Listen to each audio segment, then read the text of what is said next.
الحمدللہ آج 20 دسمبر 2020 کو قرآن کلاس نمبر 59 میں ہم انشاءاللہ تعالی سورہ آل عمران کی آیت نمبر 172 سے آنورڈ انشاءاللہ سٹارٹ لیں گے.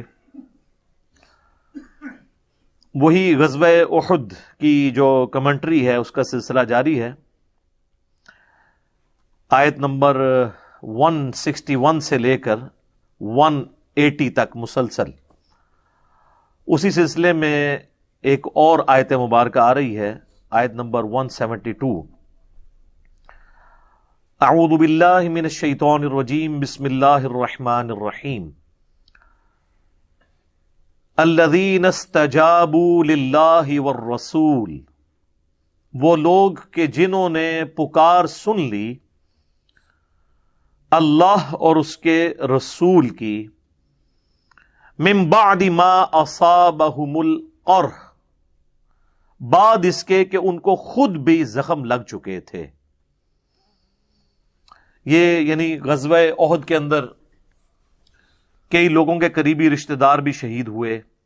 غم کی کیفیت تھی، واضح فتح شکست میں بدل گئی، حتیٰ کہ خود اللہ کے محبوب صلی اللہ علیہ وآلہ وسلم کے 4 دانت شہید ہوئے.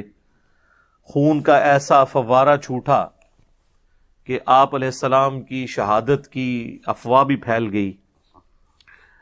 ایسی صورتحال میں خالد ابن ولید جو کافروں کی طرف سے آئے تھے، ان کا تو ارادہ تھا کہ مسلمانوں کی اس جمعیت کو کچل دیا جائے، لیکن ابو سفیان کا مشورہ یہ تھا کہ ہم نے چونکہ بدلہ لے لیا ہے بدر کا، اب ہمیں واپس چلنا چاہیے، کیونکہ مسلمان پہاڑ کے اوپر پناہ لے چکے تھے. یہ بھی خطرہ تھا کہ وہ اوپر سے پتھر پھینکیں گے تو ان کا بھی نقصان ہوگا، تو وہ وہاں سے چل دیے.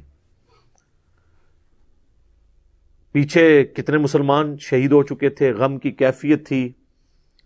نبی علیہ السلام چونکہ ایک جنگجو لیڈر بھی تھے، جہاں پر آپ پیغمبر تھے، آپ علیہ السلام ایک کامیاب سیاستدان بھی تھے.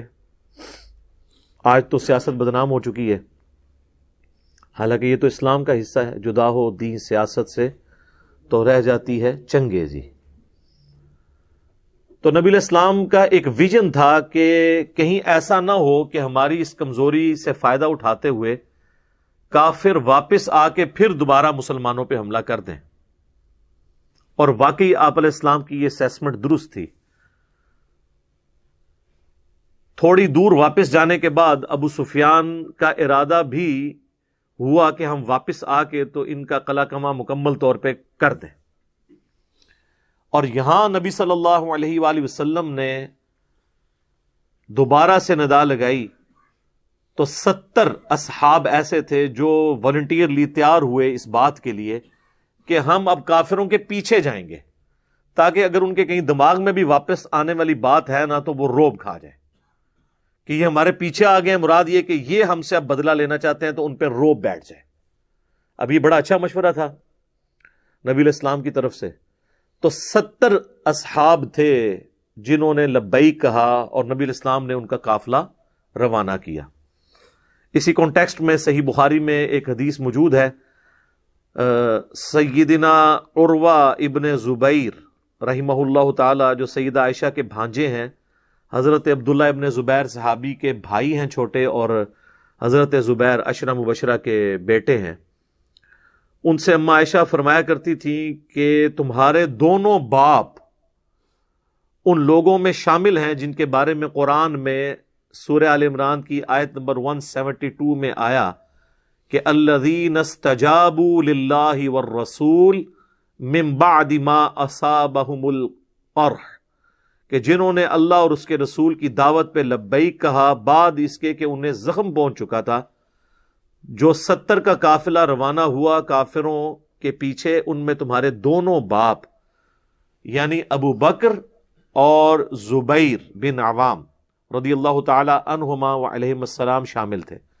دونوں باپ اس لیے کہا کہ حضرت ابو بکر ان کے نانا لگتے تھے، کیونکہ حضرت عائشہ کی جو بڑی بہن تھی اسما بنت ابی بکر، وہ ان کے بیٹے تھے عروہ بن زبیر، عبداللہ ابن زبیر کے چھوٹے بھائی.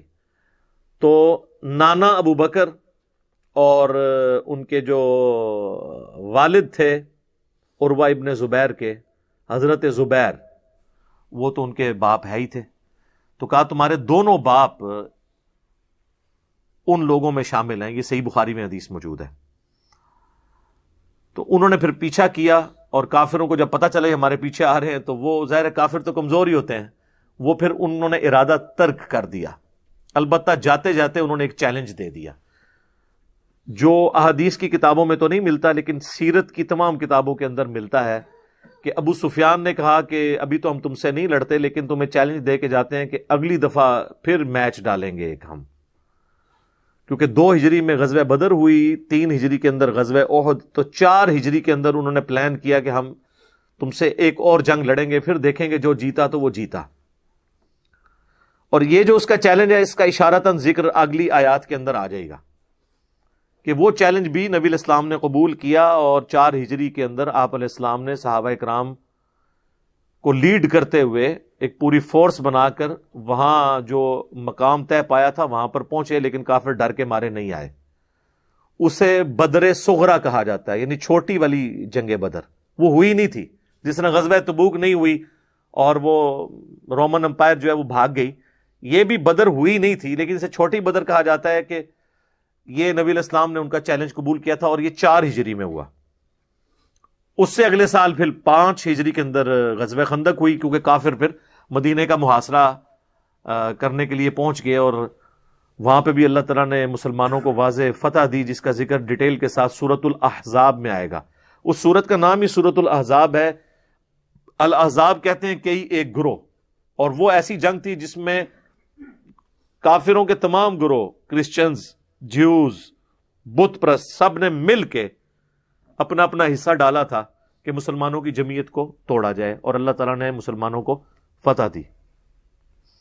وہ انشاءاللہ جب سورۃ الاحزاب آئے گی تو میں انشاءاللہ اس پہ ڈیٹیل سے گفتگو کروں گا۔ ویسے پچھلی ہماری قرآن کلاسز میں نے تسلی بخش گفتگو کی ہوئی ہے، اور میں آپ کے لیے عرض کروں گی ہمارا دوبارہ قرآن پاک کی ریکارڈنگ شروع ہوئی ہے۔ اس سے پہلے 9 سالوں کے اندر میں نے 344 لیکچرز کے اندر پورے قرآن کی تفسیر ویڈیو میں ریکارڈ کروا دی ہے الحمدللہ، اور اسی طریقے سے تفصیل تھی، اس میں میں نے نٹی گریٹیز تک کور کی ہیں۔ تو یہاں پر وہ بدر صغرا بھی مسلمانوں کے نام رہی، کیونکہ کافر پھر ڈر کے آئے نہیں، اس کا ذکر بھی آگے آ جائے گا۔ اب اس طرف آ جائے وہی آیت مبارکہ کہ وہ لوگ جنہوں نے اللہ اور اس کے رسول کی پکار پہ لبیک کہا، اس کے بعد کہ وہ خود بھی زخمی تھے، کتنے رشتہ دار شہید ہو چکے تھے، پھر بھی انہوں نے یہ نہیں کہا کہ یا رسول اللہ ابھی تو زخم ہرے ہیں، آپ ہمیں ایک اور مہم پہ بھیج رہے ہیں، تھوڑا ساتھ لے لین دو، نہ یہ نہیں تھا وہاں پہ، وہاں ہاں ہی ہاں تھی، جی اور جی تھا، سمعنا و اطعنا، سنا اور مان لیا۔ للذین احسنوا منہم، ان کے لیے جنہوں نے نیکی کی، واتقوا اجر عظیم، اور تقوی اختیار کیا، بہت اجر اجر ہے۔ یعنی اس سے بڑی کیا نیکی ہوگی کہ زخم لگا ہوا ہے، کتنے رشتہ دار مر گئے ہیں، اور جنگ میں ایک شکست کا غم بھی ہرا ہے، اور اللہ کے نبی علیہ السلام کی دعوت اس مشکل وقت میں انہوں نے لبیک کہتے ہوئے 70 اصحاب اس چیز کے اوپر ایگری کر گئے کہ ہم کافروں کا پیچھا کریں گے۔ تو اللہ نے فرمایا کہ انہوں نے جو نیکی کی ہے اور تقوی کی روش اختیار کی ہے، ان کے لیے بہت بڑا اجر ہے۔ رضی اللہ عنہم اجمعین وعلیہم السلام اجمعین، آمین۔